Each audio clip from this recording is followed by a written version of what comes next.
Welcome back, Libro Maniacs. So, my last video got a comment, and it told me to check out this Dyatlof Pass Incident because I was talking about the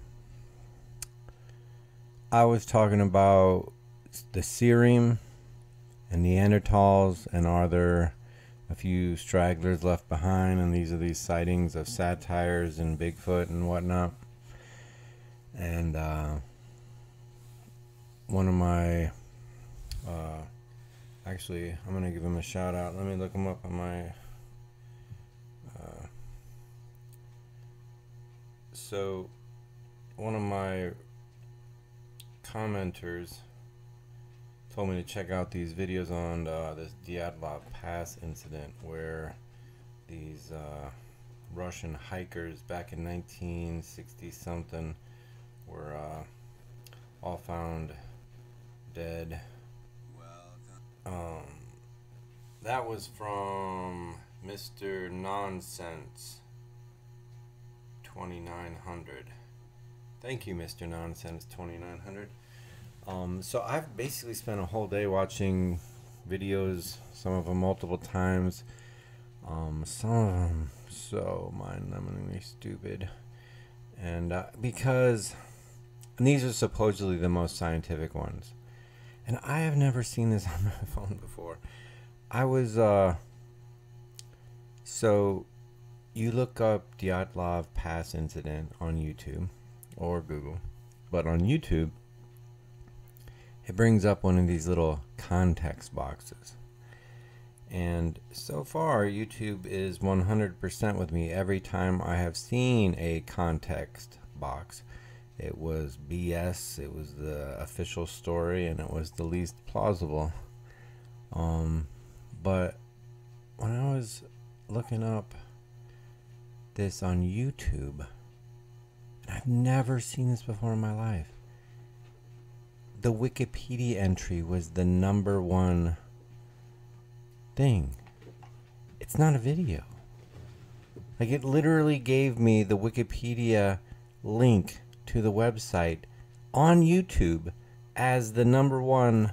Like, I took a screenshot of it. I couldn't believe it. I'm like, oh, now I know this is bull. And it is. It's such. They don't even mention the theory, the most obvious. Like, this isn't a mystery.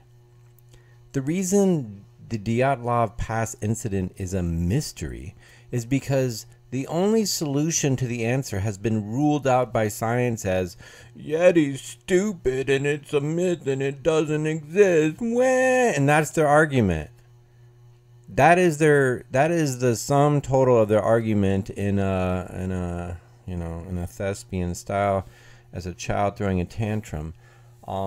The only reason they can't, science, oh my God, science has been talking about a missing link since the time of Darwin. They need a missing link so badly, they made one up in Piltdown Man. Piltdown Man is a manufactured Yeti. They made a Yeti.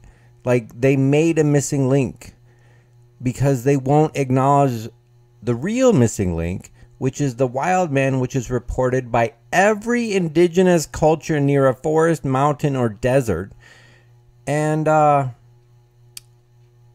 there's so many good books on these things that talk about their footprints matching Neanderthals, and the penile sheaths that are like a dog, and how they're confused with satyrs, and sometimes they're depicted with clubs, and these things were known to use clubs, and it's such a slam dunk. But because it's in the Bible as the Seirim, it cannot be confirmed by science.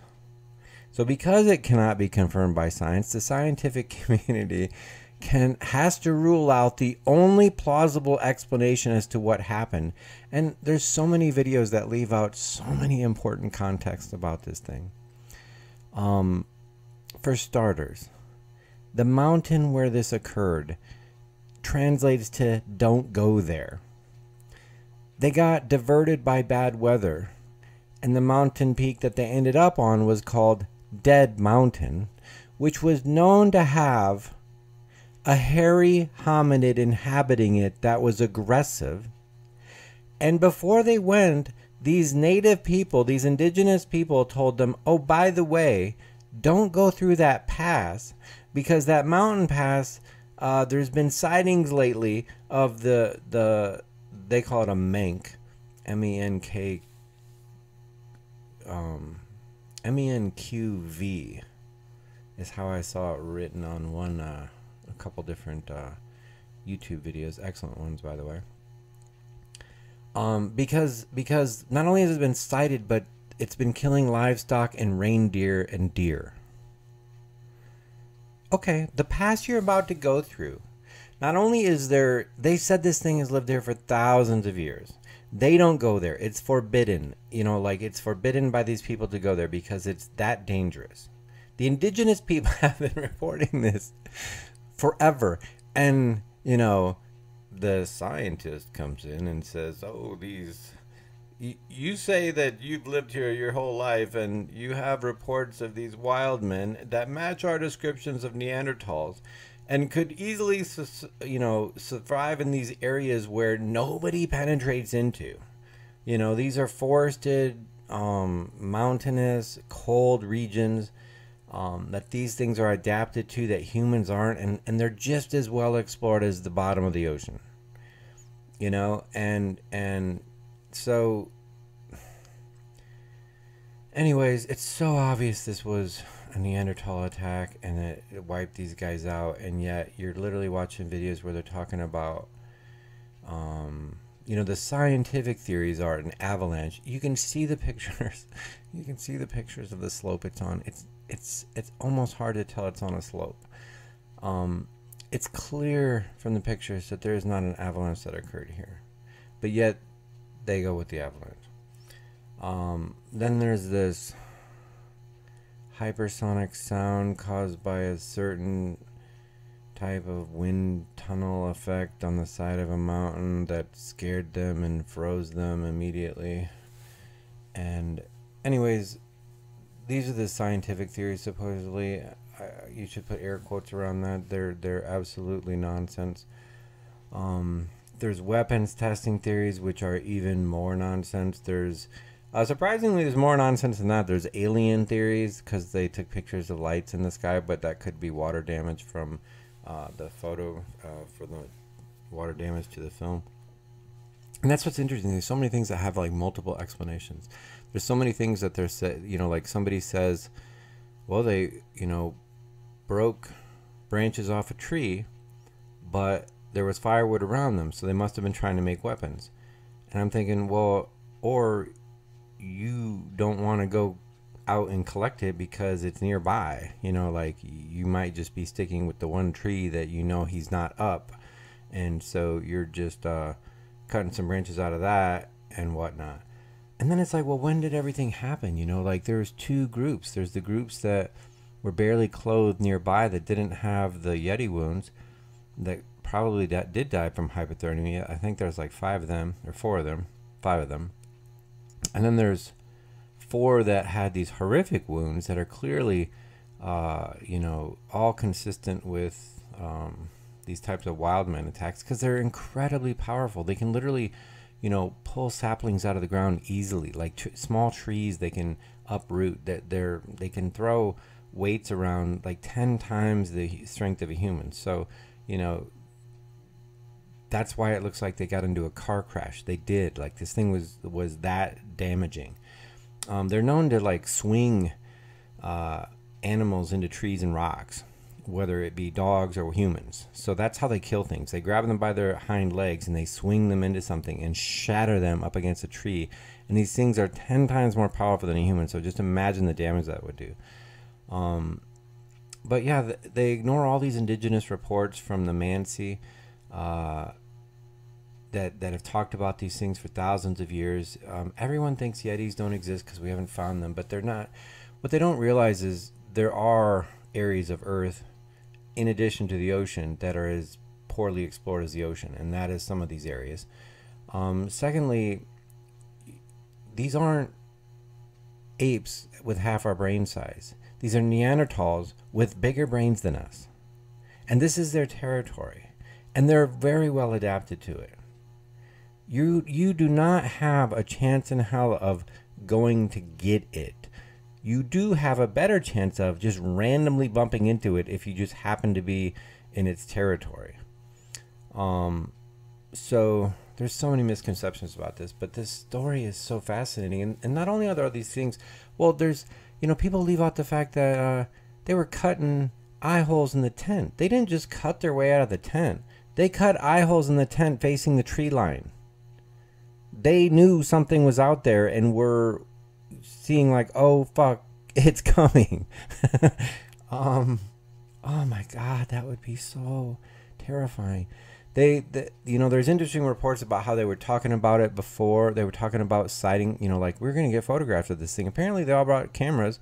Like, a bunch of them had cameras, not all of them, but there were 4 or 5 cameras at least. And from what I understand, not all the photos have been released, which is highly suspicious. One of the photos shows a mink in it, but it's not necessarily obvious. Some people are like, oh, that could just be a hiker. Not only are there things that have different, some people say completely contradictory things. Some people are like, well, they had no external wounds, but all these internal wounds. And then other people are like, no, they had also external wounds. It's like, well, which is it? And it's like, well, I would imagine, the cases, it might have been somebody was clarifying the cases of the internal wounds didn't have external wounds, but the ones who were half naked did have external wounds from like either climbing trees or for who knows what. And then it's like, well, when did what happen? There's 2 groups there, and you assume that the people found last were the last way everybody died, but it might be the reverse.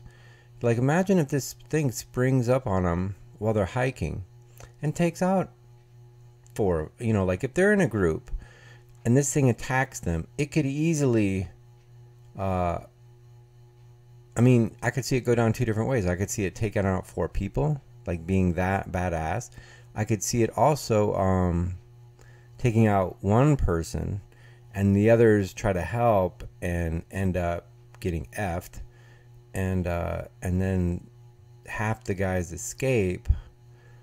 Like, it's like they weren't using their stove, so they'd already seen it. Like apparently they used their stove every night but the night that this all happened, but one of the other reports says that they were eating pork loins and what else? Either they drank something that they heated up, or I can't remember exactly what. But so I'm confused by things. Do seem contradictory. Like I don't know. I don't fully understand what happened when. But I do know it's a clear slam dunk case for a Neanderthal attack. I mean, everybody ignores the indigenous traditions. The indigenous people. It's insane to go somewhere that you've never been before, and the people that have been there all the time, you tell them in nice, polite language that that's stupid and that's a myth and you're mistaken. Especially when science requires it. Not only do they require it, they've literally fabricated, they've falsified an entire skeleton to prove the missing link. And whether or not Neanderthal is the missing link, it's like